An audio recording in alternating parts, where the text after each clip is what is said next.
Сайн байцгаана уу үзэгчдээ. Шинэ танил нэвтрүүлгийн ээлж дугаар танд хүрэхэд бэлэн боллоо. За энэ удаагийн дугаартаа бид хашаандаа 250 гаруй мод бут сөөг тарьж ургуулад байгаа алтан нэрлийг онцолж байна. Тэрээр 2000 онд өөрийн амьдарч байсан орон сууцаа түрээсэлж гэр хороололд хашаа авч хүссэн загварын байшингаа барьж амьдарч эхэлсэн байна. За угаас амьтанд тижээж үржүүлэх сонирхолтой тэрээр анх 50 гаруй дахианы дэгдэхийг худалдан авч тижээж эхэлсэн байна. Гэвч хашаанд чулуу ихтэй өвс ургамал ургадаггүй газар байсан тул дэгдэхийг нь зэрлэг шувуулж шүүрэн авч олигтой өсгөж чадаагүй байна.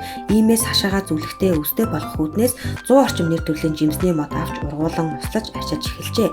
3 жилийн дараагаас жимсний моднууд нь цэцэглэж жимсээ өгч үр шимийг нь хүртэж эхэлсэн байна. Үүндээ урамшиж ийхүү 20 гаруй жилийн турш туслах аж ахуй эрхлэж одоогийн байдлаар 5 төрлийн үржүүлгийн шувууд хижээж 6 төрлийн алюминий мод тарьж ургуулж хашаандаа эко ногоон орчин бүрдүүлэн амьдарч байна.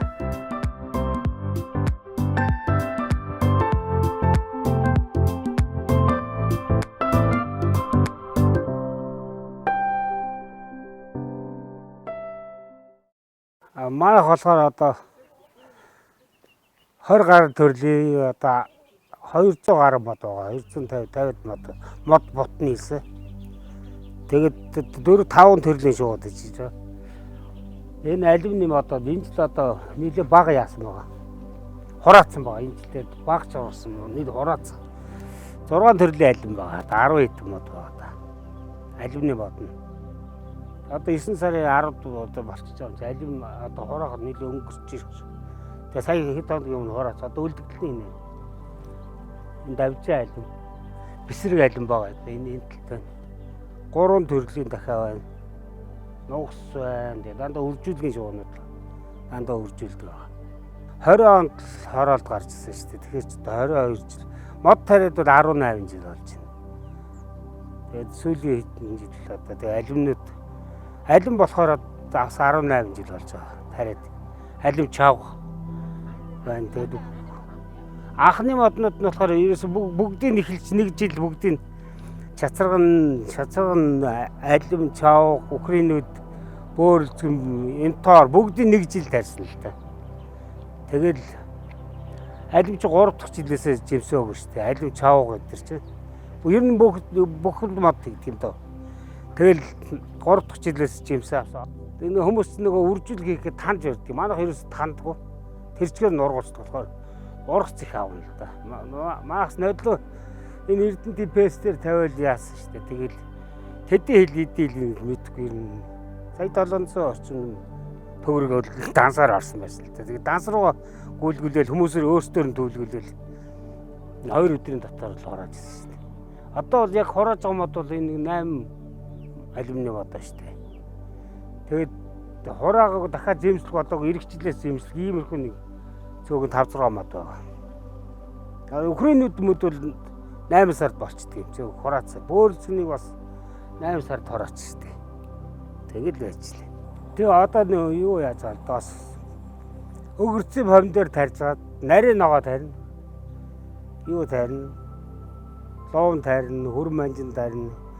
Сонгон тарин, сармис тарин, байцаа тарин, одоо цэцэгт байцаа идэх навчсан салаад навч идэх бүгдийн тарин л да. Помидор хөлөмж одоо энэ манай энэ хөлөмж одоо яарсан 15-6 жил болчихсон.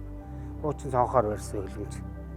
Тэгэл яадаг шүү дээ. Тэгээ дахиад бол инкотер тэгэл өндгийг нь үржүүлэх шин л да. Өндөө үржүүлээл үржлийн арай үнэтэй дахиад болох юм шүү. Тэгэл 6 сар 4-5 сар 4-5 сард инкотер тэгээд одоо бол зарах чинь төрсэн байгаа л да. Одоо том болц бийг үзсэн. Тэгж яадаг штеп. Нөгөө алим юм бол одоо зойронд байгаа. Зойронд өвчөж ялна л да. Нэг компот хийсэн байгаа. Ногоогоо одоо яг жинхэнэ юу одоо сезон гэв ногоо дарж эхэлж байна. Тий. Дахианы байр болох энэ өвлийн байр, зуны байр гэдээ хоёр тустай байдаг байхгүй.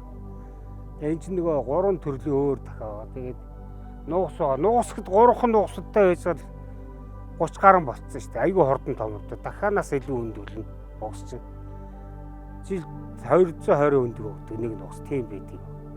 Галуунаас сайн өндөлнө. Дахианаас илүү өндөг. Жоо томхон өндөгтэй. Тэгээд их төсвөртэй шуухгүй нугас гэдэг.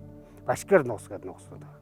Засагтаар бол яг цөөхөн өндөглөн. Гэхдээ махны чиглэл гэх юм да. Тиймэрхүү л байдаг. Энэ нэг бандар цахаар барьсан дахианы байр. Одоо өвлөө өөр гэсэн. Тэр доор хаалгатай. Ингээд давхар цонхоор хийдэг байхгүй. Энэ талаас нар тусгаар. Эндээсээс нар тусна, урдаасаас нар тусна, ингээд нар тусдаг. Нар тусахад нарны тусгалтад бол тог мог хэрэглэхгүй гэсэн үг шүү. Дулаахан гэсэн. Энэ одоо өвлөө өөртөө. Одоо ингээд тусна хийдэг байхгүй. Энэ дотор одоо ингээд эндээс болдоо энэ ч одоо ус нь ингээд өгсөн. Энд тонго хоол нөхч ингээд тустай. Энд тэгээ 3 давхар. Энд 2 давхар. Энэ өндөглөгч өөр. Өндөг яг энэ өндгийн чинь нөгөө үржлийн өндөг гэдэг энэ нөгөө дахиад арай нөгөө өөр үйл дээр дахиад болохоор тэг зардаг байхгүй. Гэхдээ хүнсэндээ л хэрэгэлсэн дээ. Энэ одоо ингээд суулт энэ өндөглөгч өөр нэ байхгүй.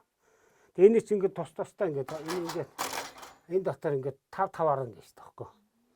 Үйлдвэрээр нь.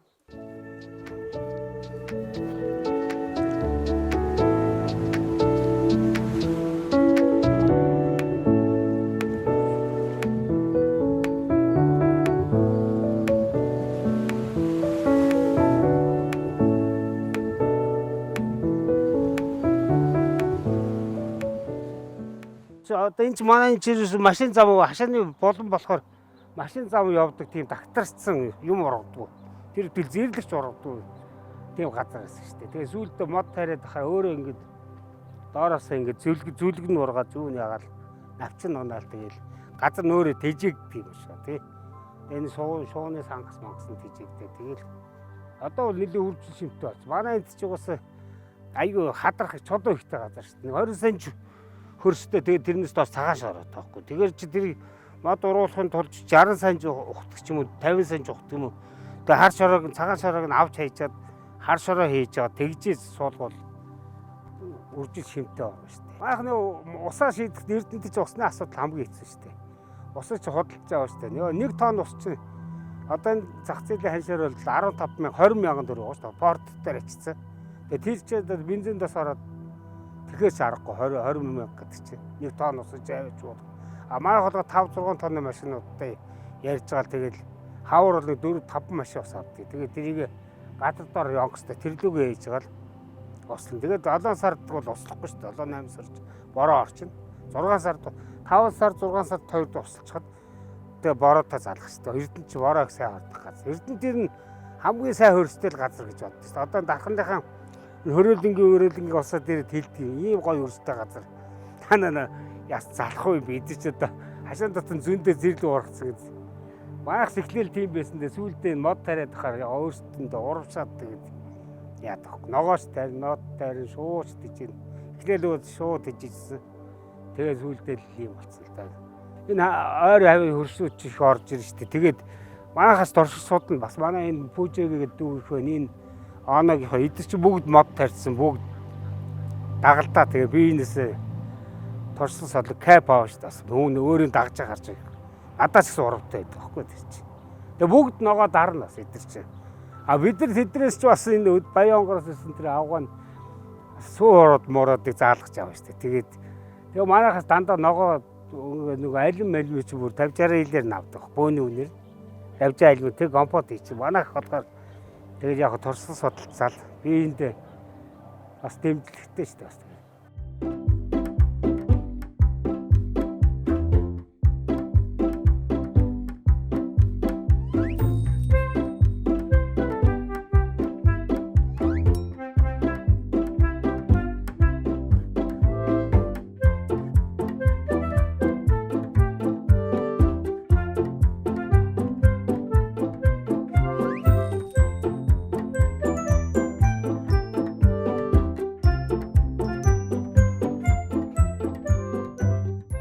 Одоо маа залуучууд маш өнтэй байр авч ирсэн 100-150 сая. Тэгжсэн дор хороолт яг мэдээж байранд орж олно л доо. Өвлөн байранд тэгээ 100 хороолт гараад. Одоо хашаанда сайхан амьдрах боломжууд байлгүй яах вэ? Өөрсдөө яагаад одоо тэр Европынхан эдгээр чи Оросууд мосууд чи ажил хийхгүй тэгээ хашаанда энэ жоохон газар дээр амьдраад байна. Тэдний чи өөрсдөө амжиргатай таахгүй. Өөрхөө юмаа болгоч бүх юм хашаанаас бэлтждэг. Тэрий чи одоо бид сурж авах хэрэгтэй байхгүй. Бүх ногоогоо тарьчдаг, бүх ногоогоо дарчдаг. Өгөөдөл Хашаа бол маш ашигтай. Өөрөөсөө л хөдөлмөр чадхал юм бол ерөөсөө заавал ашиг нь гардаг байхгүй. Хараа суугаад байвал манайхан ч ерөөсөө нэг жил төмөс тариал зэрлэг судгаахгүй хаяал тэгэл болохгүй за болохгүй ингээ хайчдаг юм байхгүй. Тэгэхгүй сайн шороо морог шигшээ тэгээ тэрнээс дараа жил дахиж тарьж үзээд тэгээ тэгжэл нь юу гэдгэд хүн сурчин түүний нэг жил тариа хайчвал нөгөө шороонч жоохон хатуу матуу байдаг тэгээд шигшж ярихгүй нөгөө манж өгөн нэдэр гэдэг тэр мөрийн дутуу хийснээс олж ургац баг авдаг тэгэхэд юм бол бас хайч дутуу хайна гэж нэг юм байна шүү дээ бас дахиад маха гэж бас ихтэй жилээс авцдаг мэдэхгүй танихгүй хүнээс авцдаг хөгшөндөө хаавсан нөгөө төв цөөх өндөглөө тэгвэл бас шал дэм юм хайчдаг тиймэрхүү байгаа л да. Тэгэл ууггүй үзээд байвал нэг мэдэхэд гарт ороод байна л дээ. Аж ахуй гэж тус ижиг басаа туслага аж ахуй юм чинь хүний хөдөлгөжл байдаг л юм байхгүй. Тэгээд хөдөлгөжлийн үйл мэдээж үр ашиг үзэж идлээ. Манайхан чи тэрийг сайн мэдэхгүй үр ашиг дутуу үзээ тэгээд дундаас нь хайчээд идэв байхгүй. Жохон яажснаа нэг нохоо тарж үзээ хаяал нэг 10-20 мод тарж ирсэн болцоод услахгүй ажигчод услаад байвал заавал ургадаг юм л да. Ер нь бол миний бодлоор хорооллын айл бол заавал зөөртэй. Одоо бид хаанч зөөрөө үзлээ. Зөөртэй авах хэрэгтэй байхгүй. Зөөр гэдэг чинь ерөөсө даруул мармал хий чинь нөгөө дарсан ногоогоо хий чинь төмөс мөмөс одоо луу муу сонгомог бүх юм хийждэг байхгүй. Тэгээд зөөр чи ерөөсө нэг температурт барьж байгаа шүү дээ. Тэр чинь одоо нодлонгийн дарсан ногоо гэхэд одоо манай үлдэгдэл байж л байгаа юм чинь. Ерөөсө юм мод болдог байхгүй. Зөөртэй байх тий. Тэгээд биш бас нэг бол наран байна гэж байгаа. Наран байна бас их зүгээр. Бид нар ч нэг өдөр болгон газар шороотой ноцолчод босооч зүгээр өглөө усаад өдөр ягаад тэр хүүтэн усан чи орчдөг байхгүй. Тэгээд тэр чи ямар тог хэрэглэх юм биш. Тэгээд наран байн зүгээр бас одоо зүгээр хүч юм балгатай одоо. Дахиад ууус зүгээр ууггүй тууштай хөдөлмөр. Тэрэндээ жоохон одоо энэ миний юм гэсэн сэтгэлээр хандах хэрэгтэй л дээ. Хашаанд амьдрах ашигтай шүү хэмээн залуучуудыг уриалахаас гадна тэтгэврийн насны иргэдийг эрүүл байхын тулд байнгын хөдөлгөөнтэй байж өөрийн хашаандаа тайрж ургуулсан ямар ч бордоогүй эрүүл хүнсээ хэрэглэж хашаандаа зойртой бол эрүүл хүнсээ жилийн 4 улирт хэрэглэх боломж байгаа шүү гэж Алтан гэрэл маань уриалсан юм а.